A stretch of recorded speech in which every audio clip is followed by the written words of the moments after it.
morning, everyone. Thank you for joining us for this webinar today.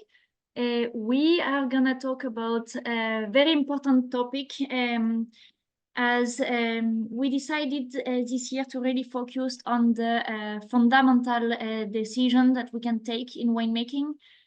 So kind of a back to basics approach.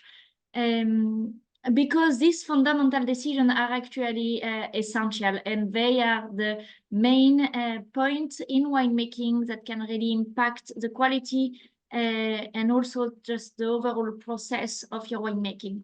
So today we'll focus on the yeast and the yeast selection. And the idea here is to understand how to choose the best yeast for your grapes, your terroir, and also the style that you are looking for. And also, and to manage the best fermentation you can. So we will have Galdric talking today. Galdric is a technical manager at La Motabier.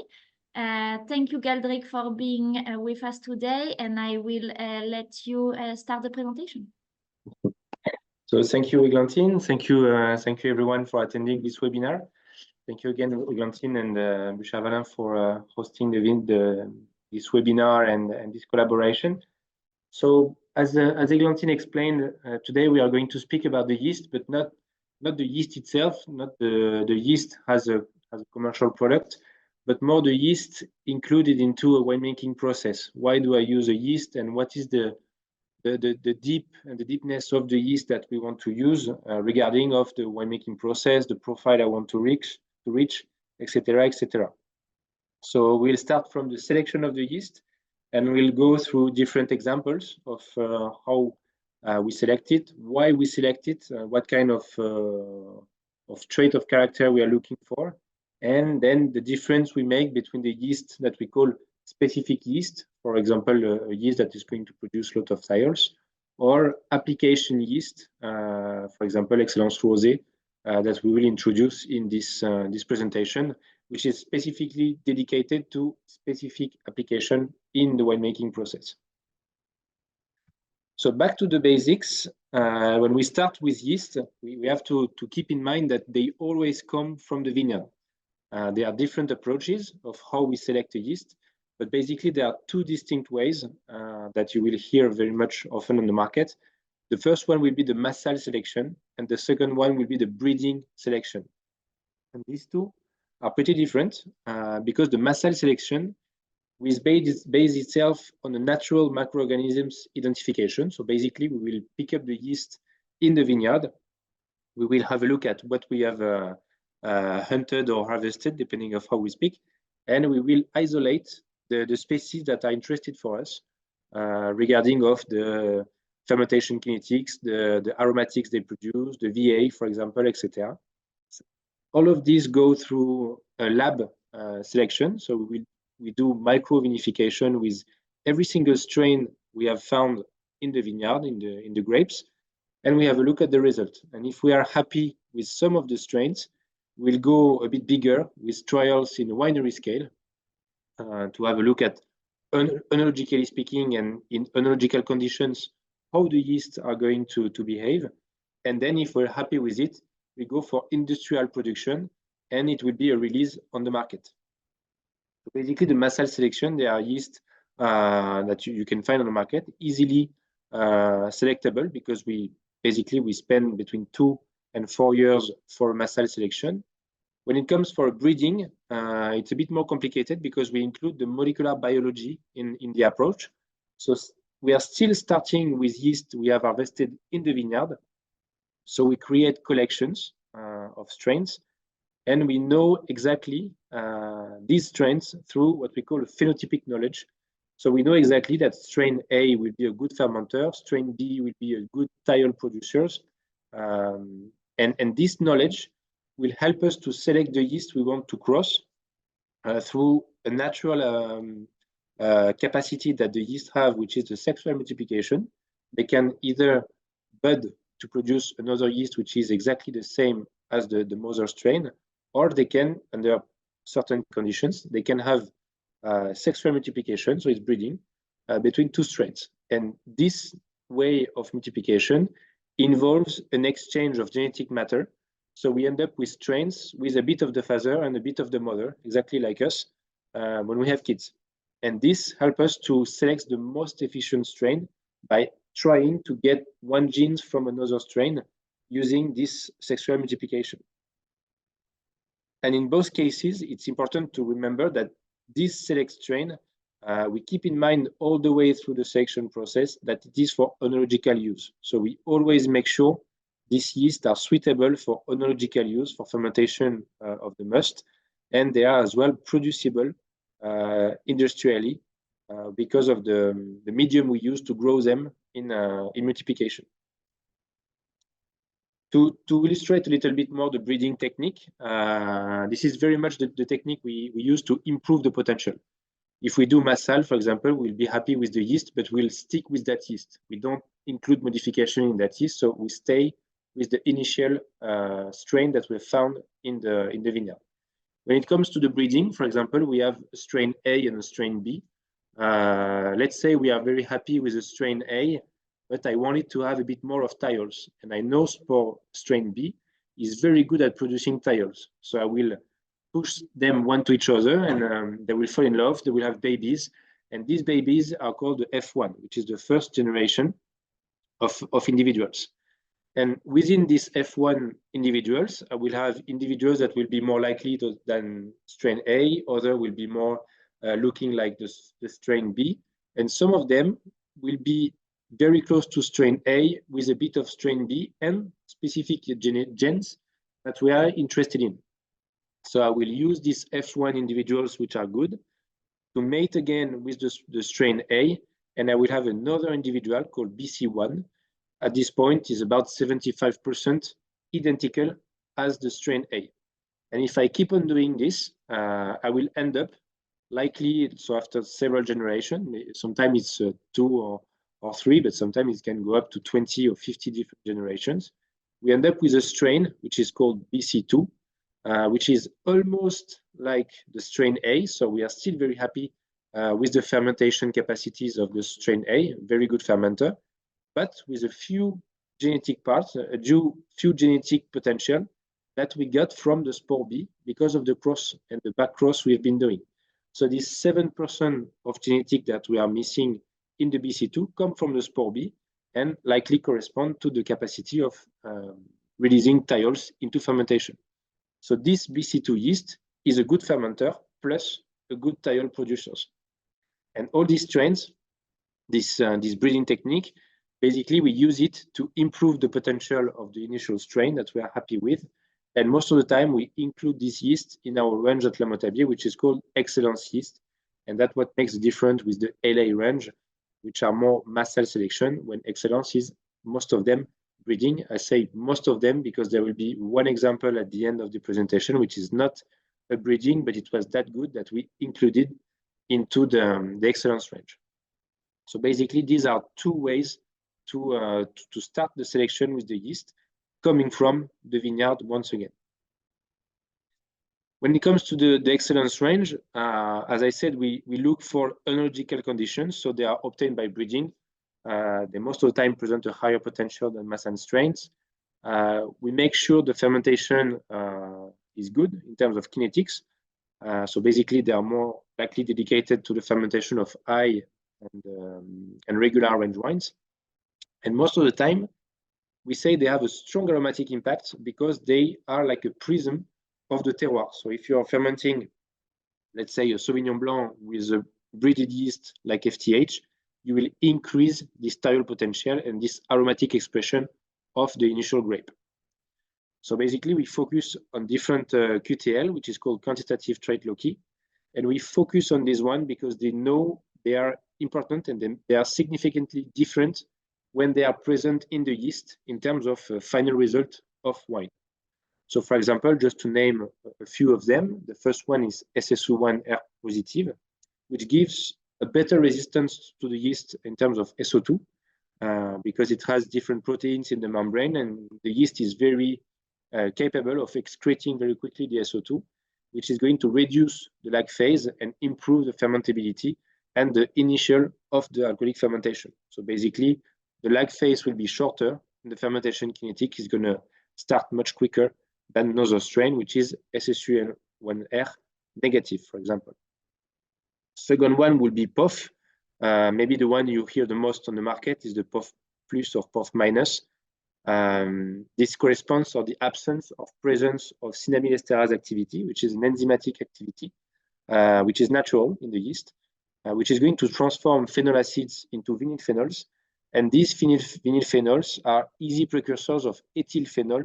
If you have an attack of Brettanomyces, for example, you need to make sure there are no vinyl phenols in the medium, in the wine. So you make sure then the transformation into ethyl phenol will be a bit more complicated for the Brettanomyces. So you make sure as well the yeast are POF negative. This is a safer way to ferment with this type of yeast. Ure2 negative is very well connected to the thiols because it increases the thiol revelation because the yeast can use both forms of nitrogen in the medium, so organic or mineral. So basically, they are not going to stick with one form and put aside the thiol production, but it will be able to use anything at the same time and producing thiols. So basically, you increase the potential at this time with the Ure2 negative. ERC7 positive as well is a different form of the genes, which is positive impact on the thiol revelation, which is the case for TXL in our range. The form of the genes is a bit longer, so the proteins involved, etc., are a bit in a different shape as well, and it has an impact on the thiol production afterwards. And maybe the latest we have in terms of selection now, which is called the MAC%, has an impact on the final malic concentration, because we found out that some yeasts are big malic consumers, but other yeasts are malic not consumers or likely a bit producer of malic acid as well. So because of this MAC%, either it is negative or positive, we can modulate the impact positively or negatively of the final malic concentrations. And we'll speak briefly about it at the end for a specific yeast as well. So all these QTL are very interesting for us when we look at the strains because we know exactly what we are looking for and what we want to introduce in the yeast to make sure it will have a better potential. To give you some example, for example, when we want to reveal the grape's potential, we need yeast that are a bit, let's not say neutral, but that respect the fruit. The first one that would come to my mind would be the Excellence XR in the range. Excellence XR is maybe the oldest strain at La Motabier, selected by breeding as well in the 20s at Université de la Vigne de Bordeaux.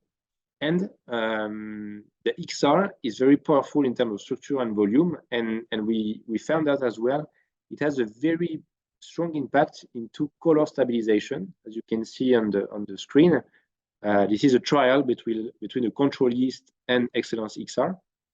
It was made in Adelaide Hills in Australia in 2019.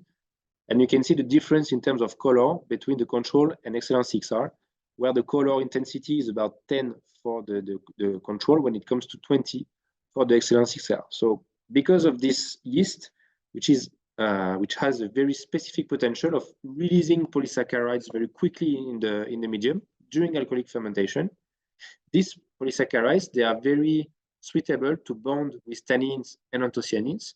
So it increases straight away during alcoholic fermentation the stability of the color. So basically, if you have a lack of color or if you feel like you're losing color very quickly after fermentation, XR can be an interesting yeast as well because of this potential, can stabilize the color.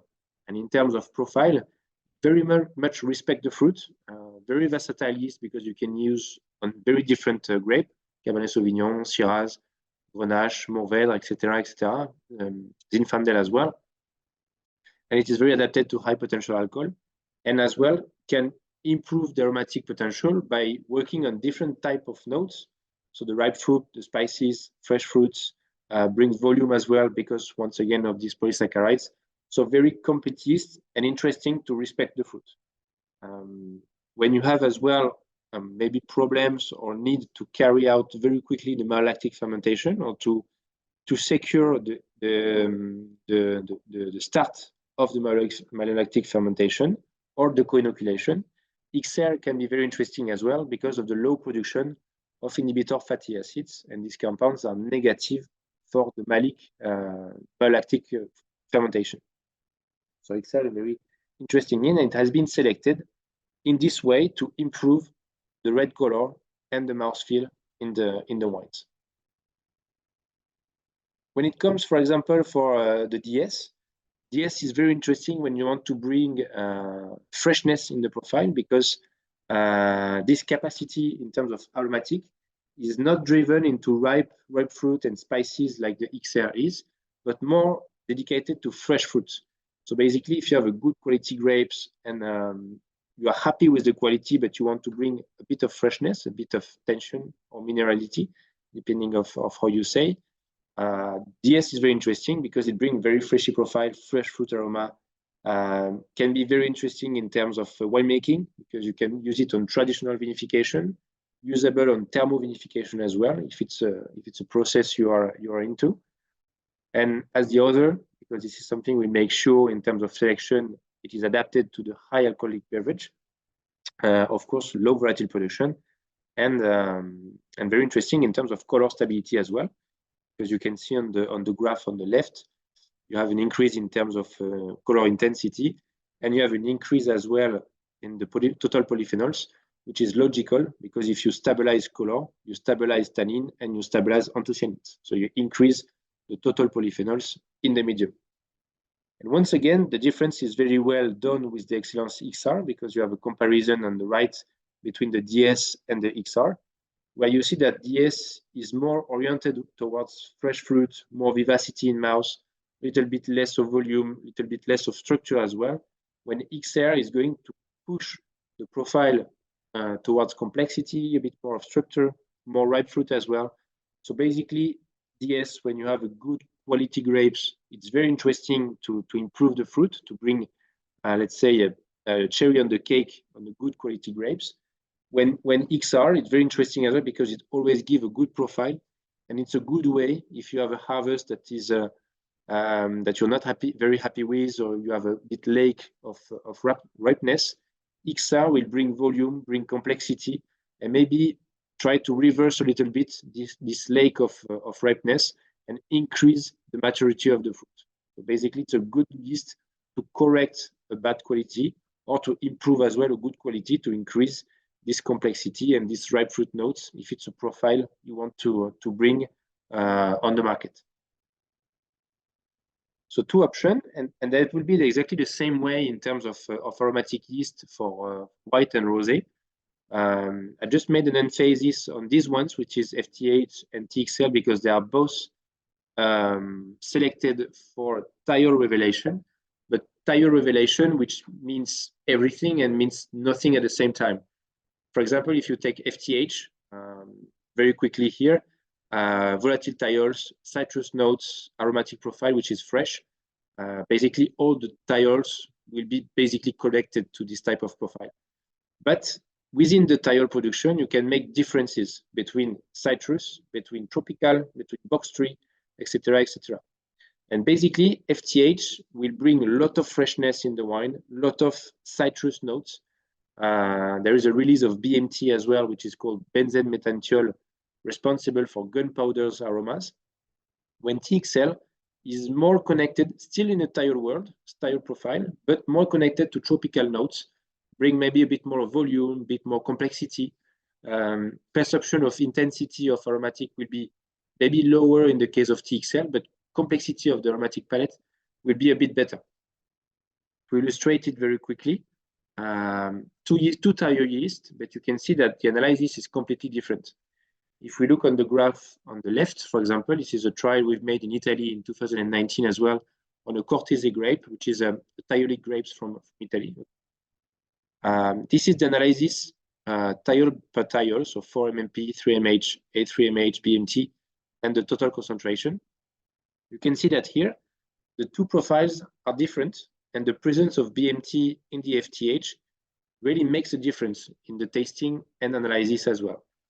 Because if you look at the graph on the right, you can see that both yeasts are pretty much opposite.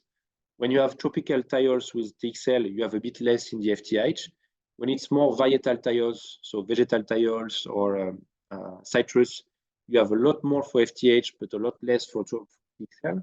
You have more aromatic intensity in one case, but you have more complexity in the other. And then you have the perception of acidity, which is also different. And although the analytics of the two wines were exactly the same, it's just the perception of acidity which is different because of the aromatic expression of any yeast. TXL, a little bit less of aromatic intensity. So basically a perception of volume, which is going to be better. When FTH is very oriented into the citrus note, very fresh. So you have a perception of acidity, which is higher as well. So once again, these two yeasts, very interesting to drive the profile, to orientate, but as well, depending of the way you are going to use it in your winemaking process. So depending of the temperature, depending of the NTU you are going to ferment with, they will react differently. FTH will be most of the time very consistent in terms of profile, and TXL, it's between it's a little bit into two worlds, one step in the thiol world and another step in the ester world, because if you ferment it at cold temperature and low NTU, you will stick with the thiol profile, but you will as well add an ester aromatic palette, so fresh fruit like peach, apricot, etc., which is going to complexify even more the profile. So a yeast is nothing by itself. It's very important to connect it all the time to winemaking process, and more specifically temperature, NTU, and kind of grape you are going to ferment. Another good example, for example, would be the STR, Excellence STR. Well, the name is very easy because marketing is easy at La Motabier. We just remove letters, so Excellence STRs become STR.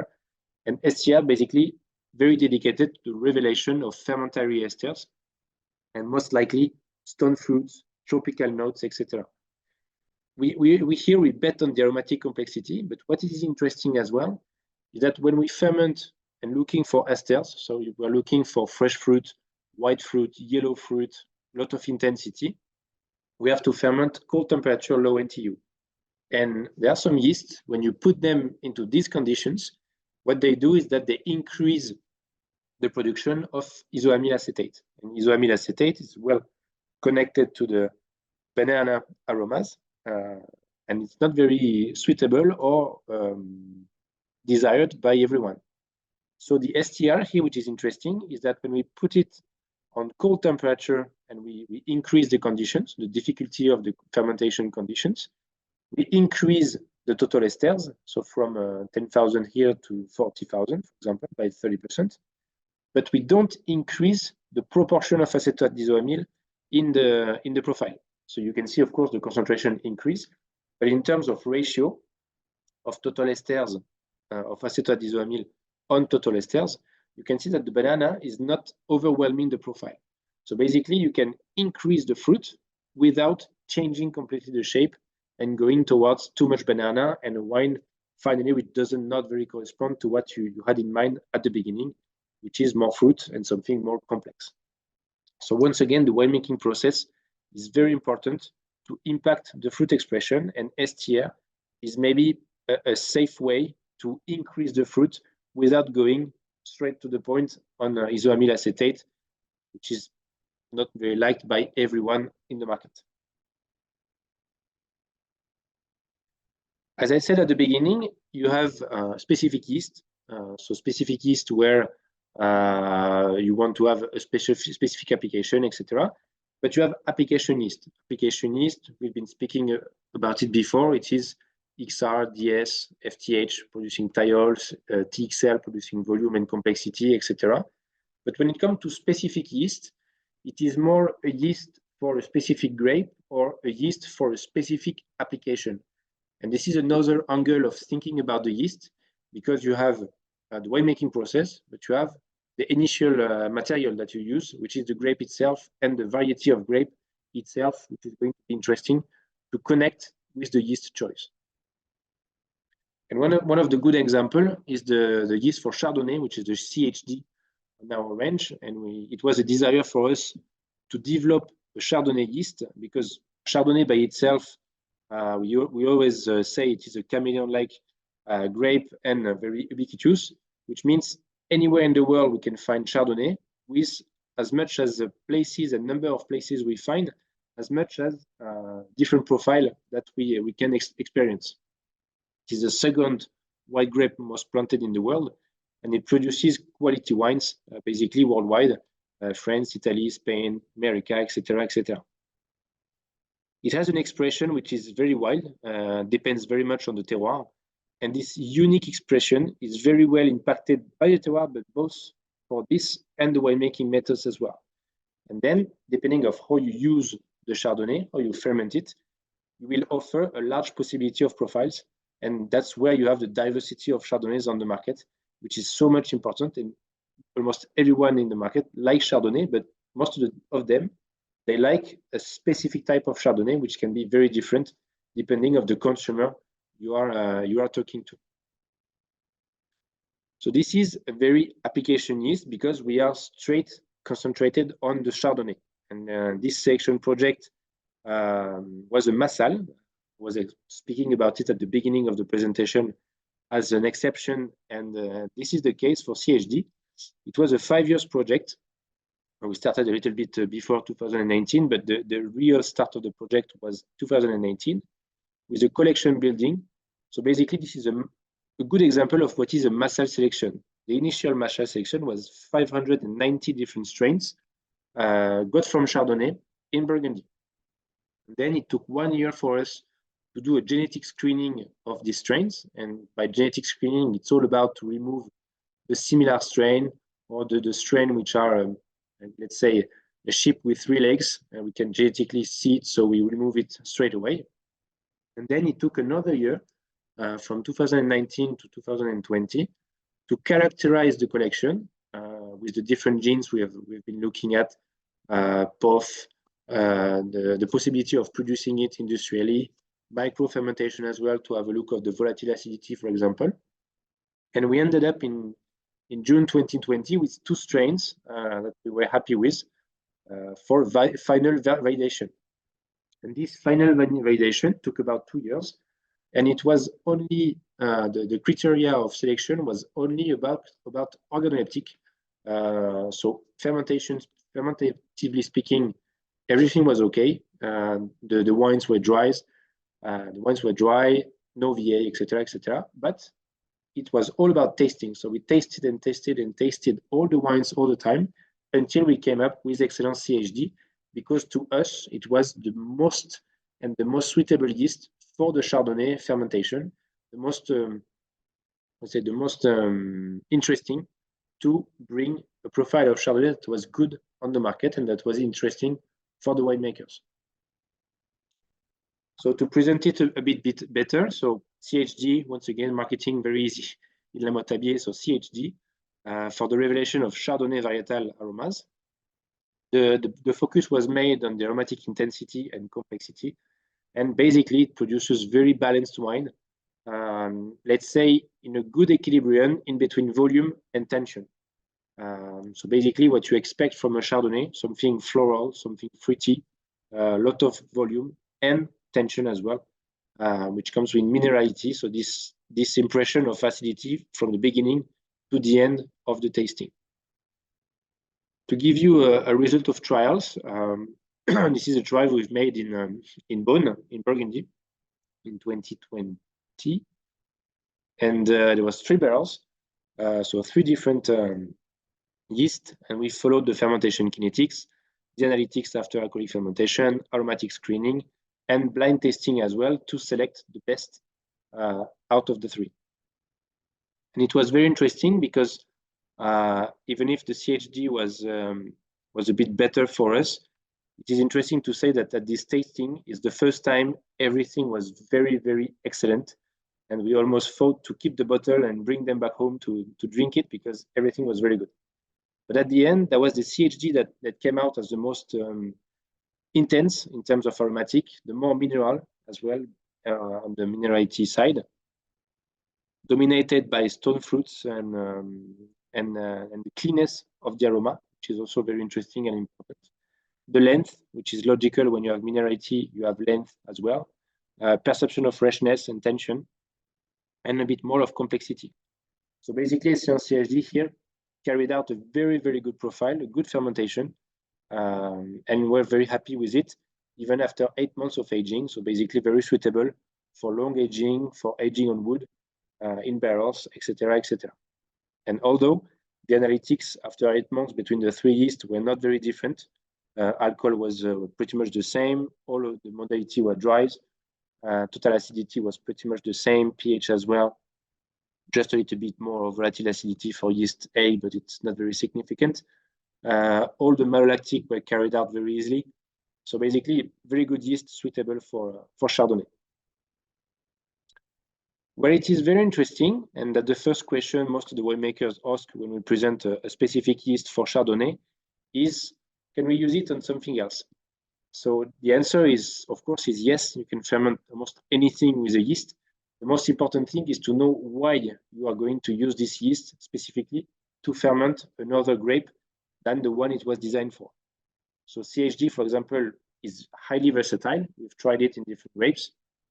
Initially, it was dedicated for the Chardonnay wine production, but we realized it was a very efficient tool to express as well other grape varieties.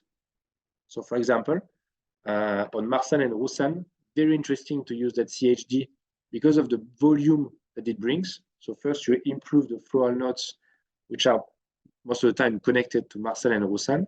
You reduce the bitterness because you increase the volume. And that's most of the time the problematic with Marsanne and Roussanne. There's a lot of bitterness, there's a bit lack of volume.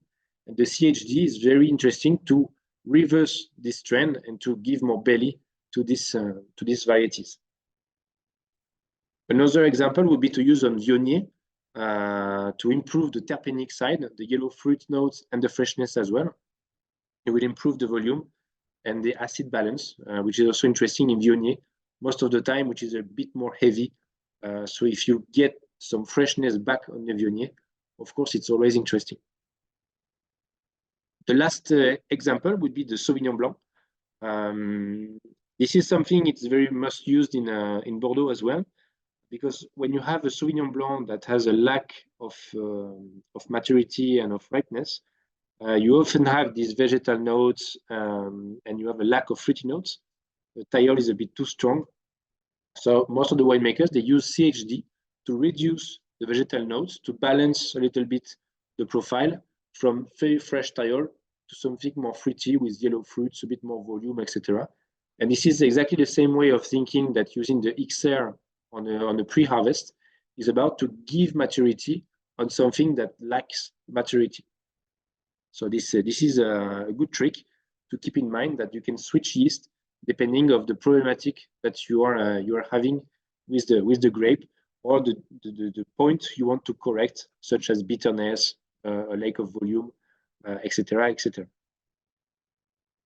So this is all about, from the beginning, from aromatic expression, from thiol, esters, balancing the volume, etc.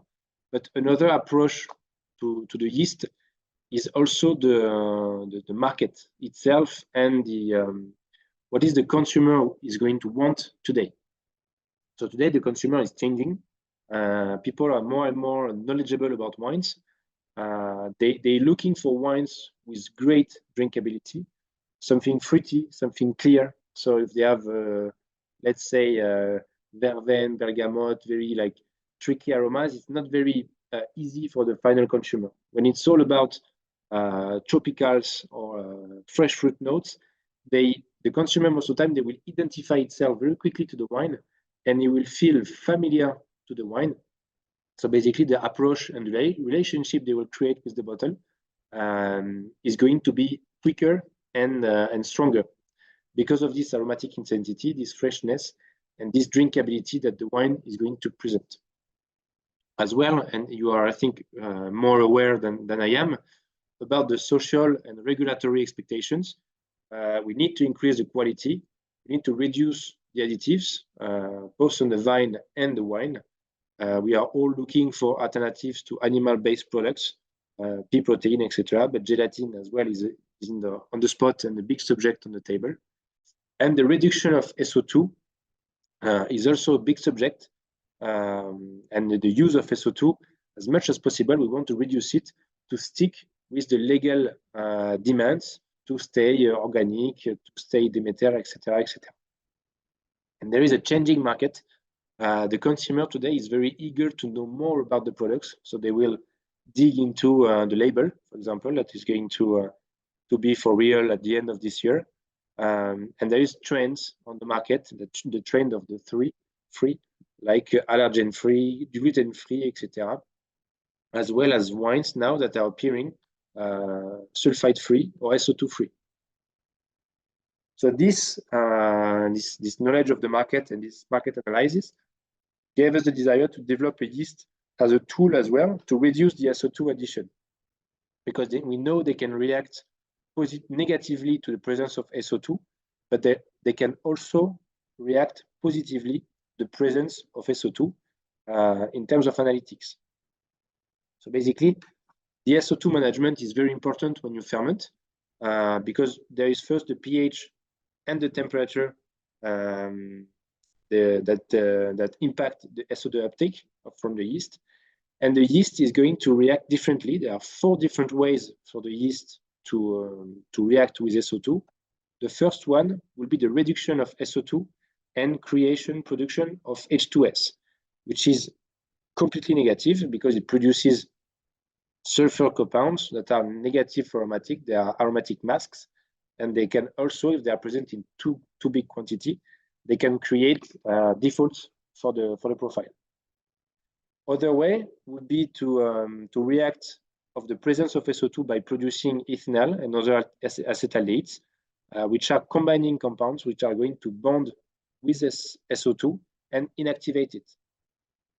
On the paper, it's not bad, but when you want to stabilize your wine and you have a lot of ethanol, of course, you will have to add a lot of SO2, and this can be negative as well if you want to respect a certain concentration of final SO2 in your wine.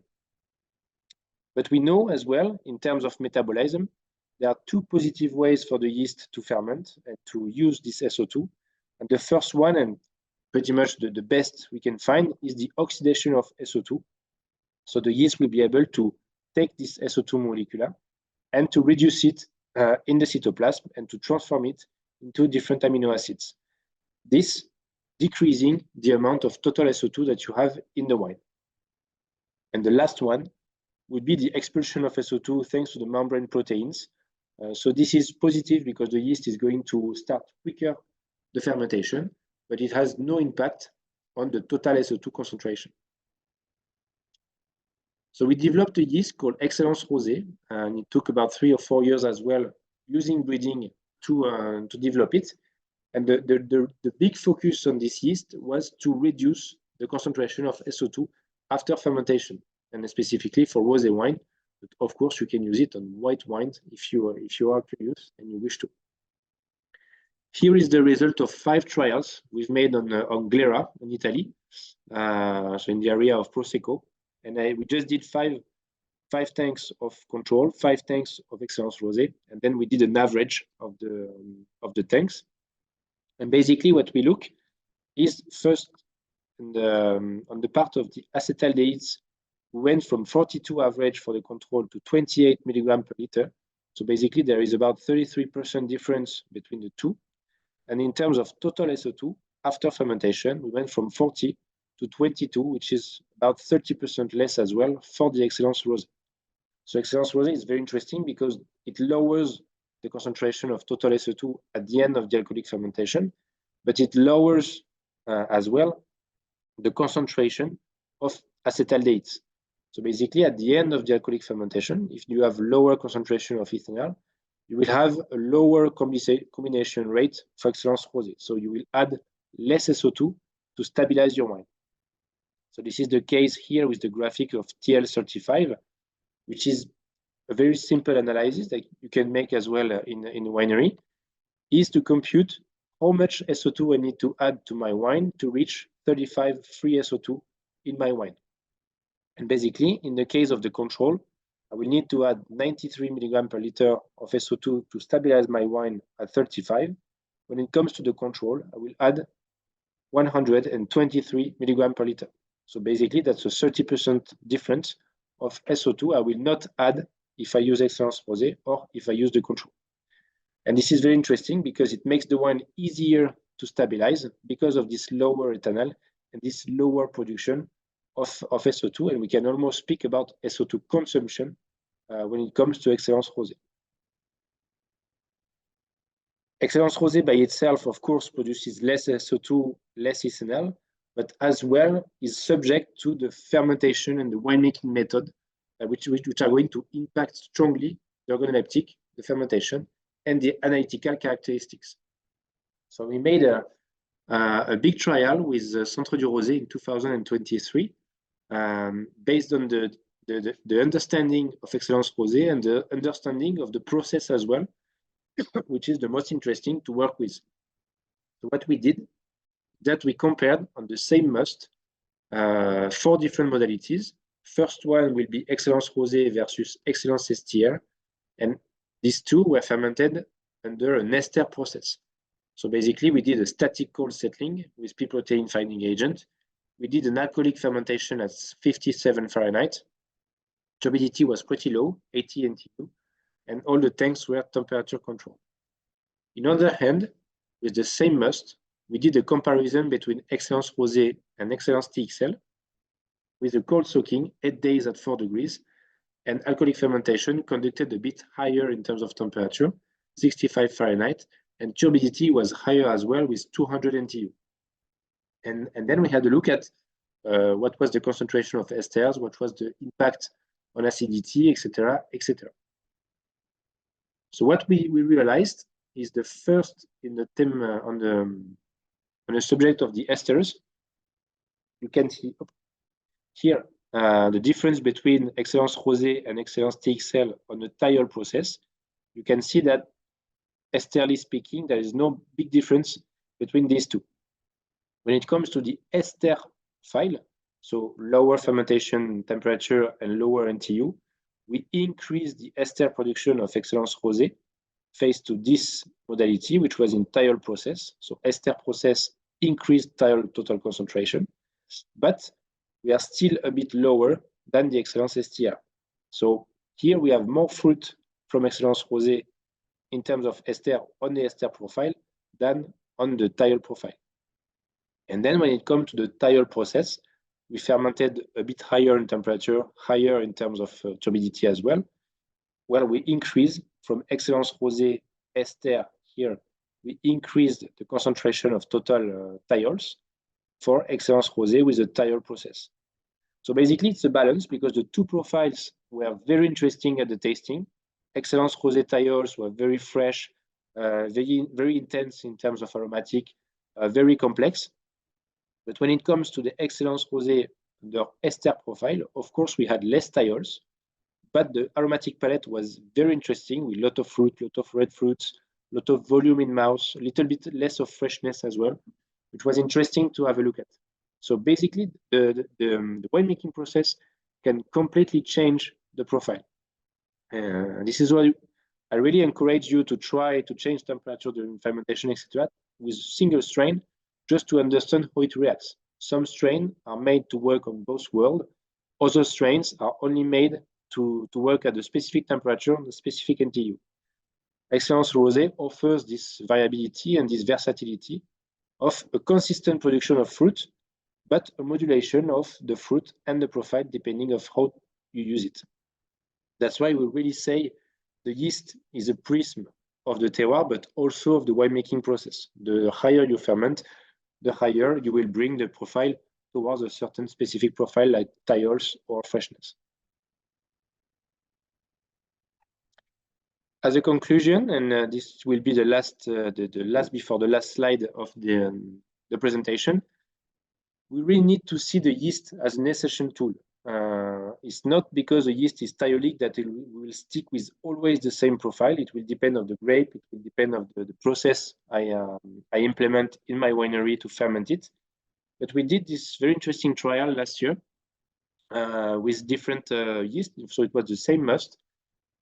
We split into different tanks and we fermented with every single yeast from the portfolio. So Rosé, FTH, TXL, STR. And we did an ACP as well regarding what kind of aromas connected to what yeast we had the most in terms of analytics. And what we observe is that FTH and TXL, of course, they are more connected to 4-MMP, 4-MMP-OH, and 3-MH. So boxwood tree and citrus and lemon notes. When it comes to STR, it's more connected to peach, banana, and minerality. So other esters, BMT, for example, as well, a little bit for STR. And when it comes to Excellence Rosé, we are still on the ester world, but another type of aromatic palette, more pineapple, peach, apple, kiwi, etc., etc. So ester would mean anything, but everything at the same time. So when we speak about ester profile, it's better to speak about fruit profile, and within this fruit profile, what kind of fruit am I speaking? Because it can depend into one yeast or another one. So as a conclusion to this presentation, the yeast is very fundamental in terms of choice. They are all the time select for their abilities to reveal the aroma, to ferment, to change the wine analytics as well. Some of them we've seen can produce malic, can consume the SO2, etc. And this has a direct impact on the analytics. But of course, the yeast, as good as it is, will never replace a good quality grapes potential. But they can greatly help to increase the profile, to increase the aromatic, or to change a little bit the shape as well by giving more belly, more volume, more freshness, etc., to correct the grape quality as much as it can. Of course, never forget about the winemaking process. This is the key point. With a bad grape or a winemaking process that is not very well managed, the yeast will never deliver its best impact on the must. So it is always the cherry on the cake, the yeast. The rest has to be managed. And then the specific yeast, we have seen like CHD, they are good at what they have been designed for, but they often very much complementary with different grapes or different style. For example, if you want CHD on Sauvignon Blanc. So it's very important, and that will be the final word. It's important to explore the toolbox and to see what the yeast has to offer. And thank you very much for your attention.